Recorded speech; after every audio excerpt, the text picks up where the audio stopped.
اللہ وبرکاتہ۔ حضرت علامہ مولانا محمد نیر اعظم اشرفی صاحب قبلہ تشریف لا چکے ہیں۔ اب انشاءاللہ تعالی درس قرآن شریف شروع ہوگا۔ ہم تمام معزز خواتین و طالبات سے گزارش کرتے ہیں کہ وہ جلد سے جلد مدینہ اپارٹمنٹ کے سیلر میں تشریف لا لیں۔ جزاک اللہ خیر۔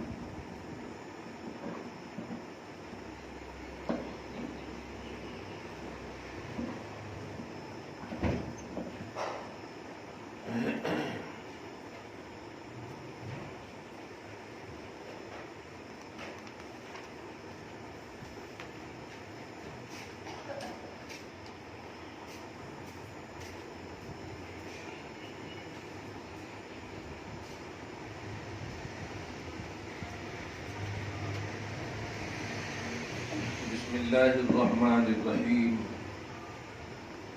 نحمده ونصلی ونسلم علی حبیبہ الکریم الامین العزیز الرؤوف الرحیم وعلی آلہ واصحابہ الافضلین الاکرمین اجمعین اما بعد فاعوذ باللہ من الشیطان الرجیم بسم اللہ الرحمن الرحیم واللہ ذو فضل علی المؤمنین صدق اللہ العظیم۔ حصول برکت کے لیے دھیرے دھیرے درود شریف پڑھ لیجیے۔ اللہم صلی وسلم وبارک علی سیدنا وشفیعنا وحبیبنا ومولانا محمد معدن الجود والکرم وآلہ الکرام وابنہ الکریم وآلہ واصحابہ وبارک وسلم صلی اللہ تعالی علیہ وسلم۔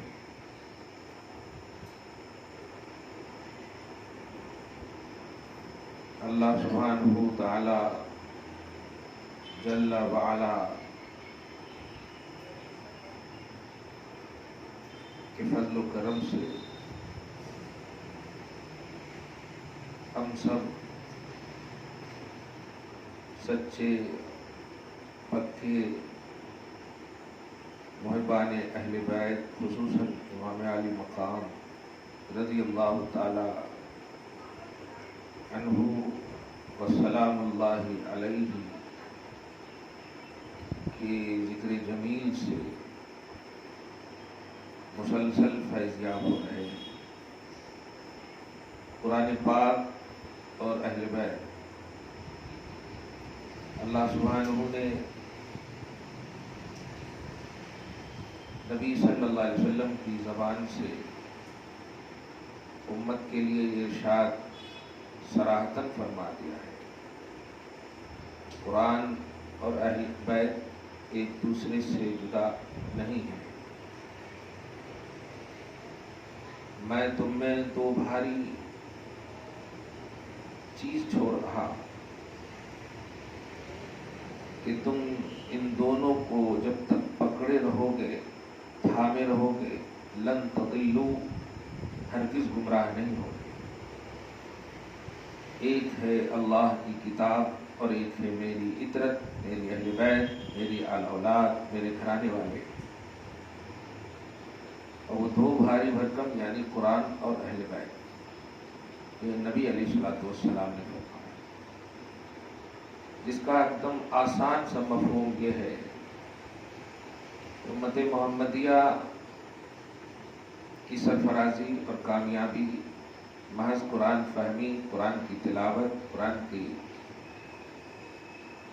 ترجمے اور ترجمانی میں نہیں ہے۔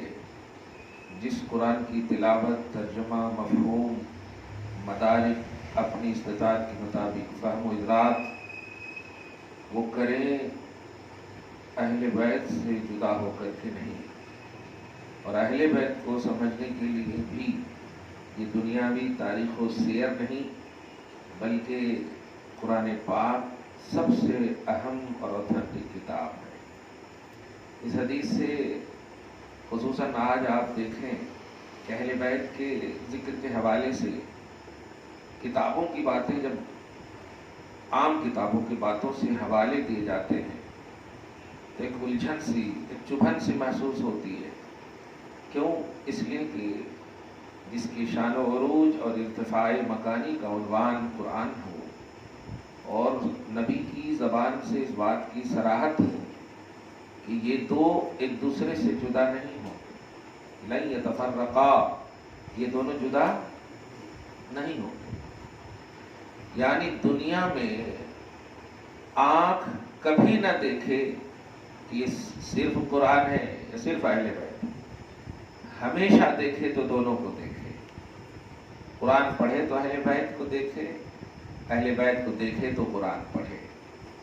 اس لیے یہ حقیقت ہے، اور یہ کوئی مکتبی فکر کی بات نہیں ہے، یہ سب کے لیے ہے، سارے مسلمانوں کے لیے ہے۔ مسلمانوں کی سرفرازی کا راز ہے قرآن اور اہل بیت۔ اس کا یہ مطلب کہ اونلی کا عنوان نہیں ہے، تو ہے اللہ پر ایمان رکھتے ہیں، اس کا مطلب یہی ہے کہ آپ اللہ کو مانتے ہیں اور اللہ کی مانتے ہیں، اللہ نے جو کہا وہ بھی مانتے ہیں اور اللہ کی ذات کو بھی مانتے ہیں۔ ہر طرح سے ہم اللہ کو مانتے ہیں، اس کے سوا کسی کی عبادت نہیں کرتے، وہی ہمارا خالق ہے، رازق ہے، مالک ہے، ہر طرح سے اس کے اوپر کوئی نہیں، اس کے بعد سب ہے۔ اسی طرح نبی میں ہم امام الانبیاء محمد عربی صلی اللہ علیہ وسلم کا کلمہ پڑھتے ہیں۔ کلمہ پڑھنے کا مطلب یہ تصدیق کرتے ہیں، بلیور ہیں ہم، وہ بھی، ان کی ذات بھی سچی ہے اور انہوں نے جو جو کہا وہ سب ہم مانتے ہیں۔ اسی لیے ایمان کا ڈیفینیشن ہی یہی ہے کہ التصدیق القلبی بما جاء بہ اللہ من عند اللہ، بما جاء بہ من عند اللہ، کہ دل سے وہ تمام چیزوں کو ماننا، تصدیق کرنا جو رسول اللہ کے پاس سے لے کر آئے ہیں، تمام چیزوں کو ماننا۔ اور رسول اور نبی کہتے ہیں اس کو جو جھوٹ نہ بولے، جو جھوٹ بولے گا وہ رسول کیا، وہ مسلمان نہیں ہے، امتی نہیں ہے، جھوٹ اسلام کی شان نہیں ہے، سچ اسلام کی شان ہے۔ تو جس نے اسلام لایا وہ کتنا بڑا سچا ہے۔ اسی لیے آپ ایک بات اور بھی سنے ہوں گی کبھی، اگر سوشل میڈیا وغیرہ یا کتابوں میں بھی پڑھی ہوں گی، کہ مخلوق میں ایک ایسی ذات کو اللہ نے پیدا کیا ہے جو اپنی عمر کے کسی حصے میں جھوٹ نہیں بتا۔ هو الصادق الوعد الامین، هو الصادق المصدوق محمد رسول اللہ صلی اللہ علیہ وآلہ وسلم۔ وہ کون ہے؟ جن کی ذات بھی سچی ہے اور جن کی بات بھی سچی ہے، بلکہ اگر ان کو مان لیا جائے تو ماننے والا بھی سچا ہو جائے۔ اس لیے اللہ کی جب بات سچی ہے، رسول سچے ہیں، اللہ کی ذات بات سچی ہے، تو وہ سچ کس بنیاد پر ہے؟ وہ اسی لیے کہ آپ نے پڑھا، آپ نے سمجھا، آپ نے دیکھا، آپ نے جو بھی، یہ آپ کا جو سورس آف نالج ہے، اس کی بنیاد پر آپ نے صداقت کا تصور لیا اور بلیو کیا۔ تو اب قرآن پاک اللہ سچا کیوں ہے؟ اس لیے کہ قرآن سچا ہے، تو اللہ کو آپ نے سچا مانا، اللہ کی کتاب کو سچا۔ اب دیکھیے رسول کیوں سچے، صحابہ کرام اہل بیت نے کر وہ کارنامے، وہ عنوان دیا کہ آپ سوچیں، مصر میں انگشت زنا، عورتوں کی انگلیاں کٹ گئی حسن یوسف کو دیکھ کر، لیکن آپ ذرا سوچو، کسی ذات پر مرد قربان ہو جائے تو یہ بڑی تعجب کی بات ہے، اور سر کٹانے لگے تو یہ بڑی تعجب کی بات ہے۔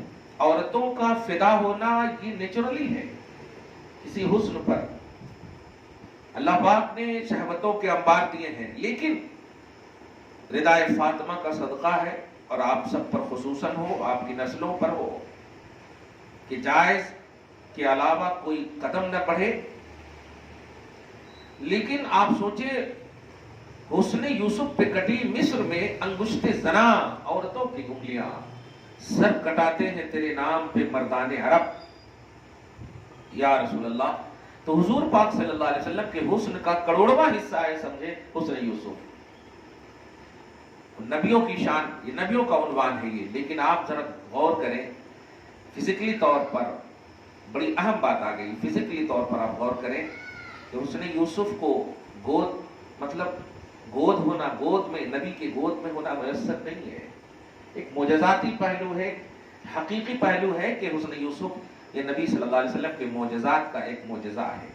لیکن حسین حالانکہ نبی ہیں، حضرت یوسف علیہ السلام، ان کے برابر امتی ہو ہی نہیں سکتے. یہ ہم سب کا عقیدہ پہلے ہونا چاہیے. لیکن عظمتوں کا عنوان آپ دیکھیں کہ جس حسن کا معجزہ بن کر امام حضرت یوسف علیہ السلام ہیں، وہ حسن کے مبارک لب حسین کو چوم رہے ہیں، حسین کو گود میں لے رہے ہیں. گویا ڈائریکٹلی جو حسن محمدی ٹرانسفر ہو رہا ہے. کیا بات ہے، یہ جملہ اچھا ہے. ڈائریکٹ جو فزیکلی طور پر آپ دیکھیں. اسی لیے آپ کو یہ بات قرآن پاک کی اس آیت کریمہ سے آپ بتائیں کہ سورہ آل عمران کی آیت نمبر 61 میں ہے. دیکھیے میں آج یہ ذکر اس لیے چھیڑا ہوں کہ اخیر میں 3-4 منٹ جو ہے دمشق اور یزیدیوں کا تھوڑا سی وہ بد کارنامہ آپ کو بیان کروں، تاکہ آپ پازیٹیو ہو کر کے اور جو بھی ان کے خلاف ہے وہ بھی آپ کو دھیان میں رکھیں. اس لیے کہ آپ دعا کرتی ہیں نماز میں، اے اللہ ہمیں ان لوگوں کے راستے پر چلا جن پر تو نے انعام کیا ہے، ان لوگوں کے راستے پر نہیں جن سے تو ناراض ہے.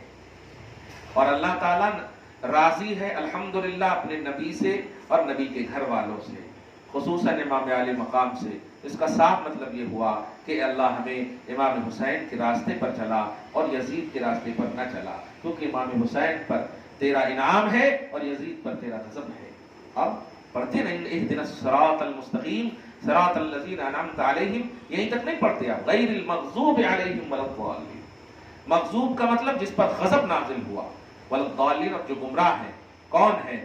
حسین اور یزید کے مقابلے میں آپ بتائیں تو یقیناً انعمت علیہم کی تفسیر حسین ہے اور مغضوب علیہم ضالین کی تفسیر یزید ہے. کلیئر بات ہے.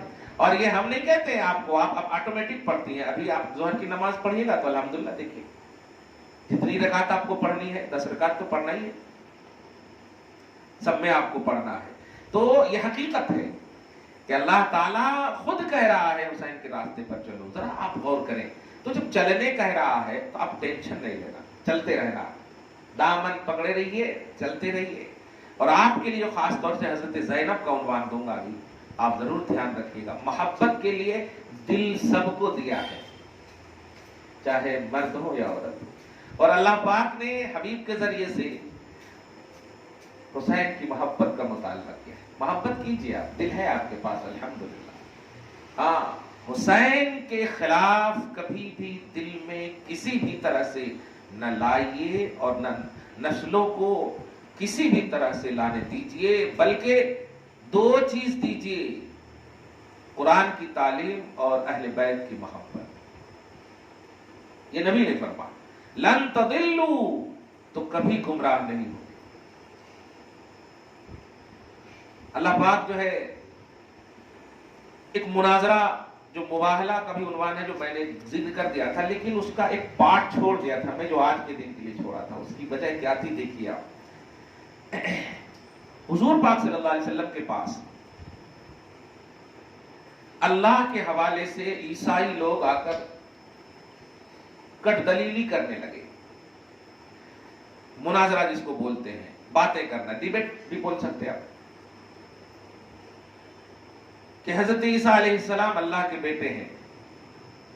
اللہ پاک کے رسول صلی اللہ علیہ وسلم نے نعوذ باللہ پڑھ کر کے کہا ہرگز نہیں. ان کی دلیل کیا تھی؟ جب اللہ کے بیٹے نہیں ہیں تو حضرت مریم کا شوہر کون ہے بتاؤ. مسکرائے مصطفیٰ جان رحمت صلی اللہ علیہ وسلم. یعنی اگر تمہیں یہ لاجک لگ رہی ہے کہ صحیح ہے، اس لاجک کی بنیاد، کوئی دلیل نہیں ہے، لاجک ہے بس، تو لاجک کی بنیاد پر آپ کہہ رہے ہو کہ حضرت عیسیٰ علیہ السلام اللہ کے بیٹے، کیونکہ مریم کا کوئی شوہر نہیں ہے تو بیٹا پھر کیسے ہوا؟ تو اس کا مطلب یہ ہوا کہ تو اللہ کو شوہر مانگا، یہی مطلب ہوا. اچھا، نبی علیہ السلام نے اس مناظرے کا جو رد فرمایا وہ قابل توجہ ہے. وہ یہ ہے کہ اگر تجھے اس لاجک پر صداقت کا یقین اور ایمان ہے تو بتا حضرت آدم کے بارے میں کیا رائے ہے تیری؟ کیا بات ہے. ان مسئلہ عیسیٰ کا مسئلہ آدم، یہاں تو صرف باپ کا نہ ہونا تمہیں اور لاجک پھسل گئے.